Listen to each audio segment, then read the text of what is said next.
Good morning. Today is September the 8th, and what I'll be talking about today is going to be tied to Galatians 5:16 and 17, and it has to do with walking in the Spirit. How many times have you felt you should have prayed for someone and didn't? I've been guilty of the same thing. And that's where learning to walk in the Spirit and listen to the guidance of the Holy Spirit comes in.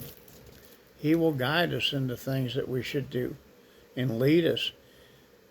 He can give us words of knowledge that can help somebody that is struggling. And of course, He can guide us to people that need prayer.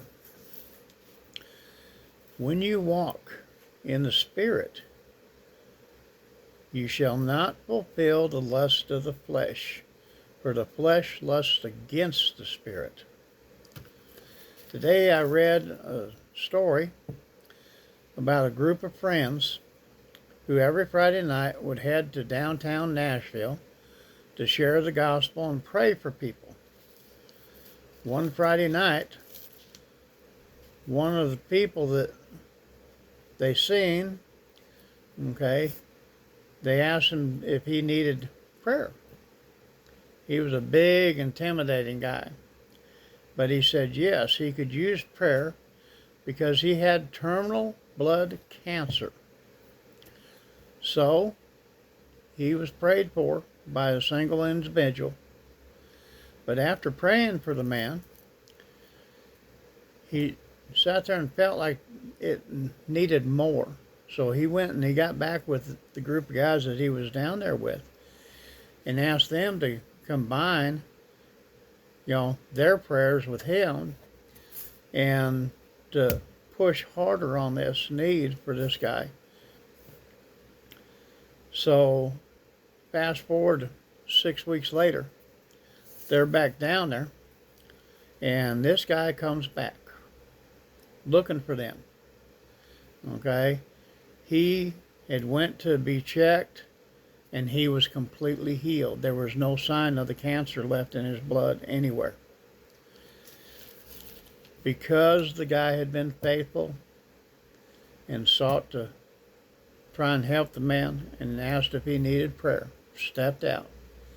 This man was healed of the cancer, and in the end they were able to witness to him, and he accepted Christ into his life. So, this is where, we need to become bolder in what we do and reaching out to people, out on the streets, stores, wherever you go. Let the Holy Spirit lead you on who is needing prayer, or who needs a word. Maybe it's just a smile. We never know. I've sat there and seen it myself. People will be, you can see them, they're struggling, walking through the stores, trying to take care of business, and just the act of smiling to them.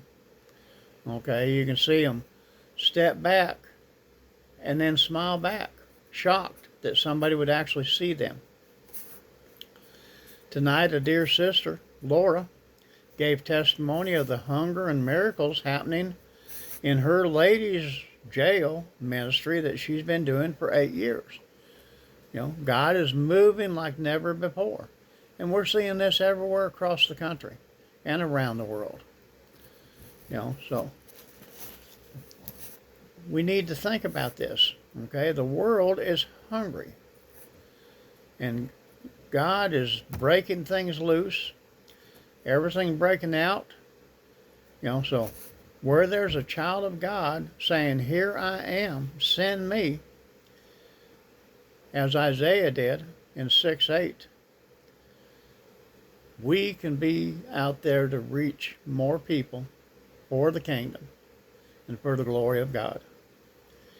Brothers and sisters, we need to get bold and stand for those who are lost and be a light on the hill for them and show redemption is possible. So I love y'all. Pray blessings over you.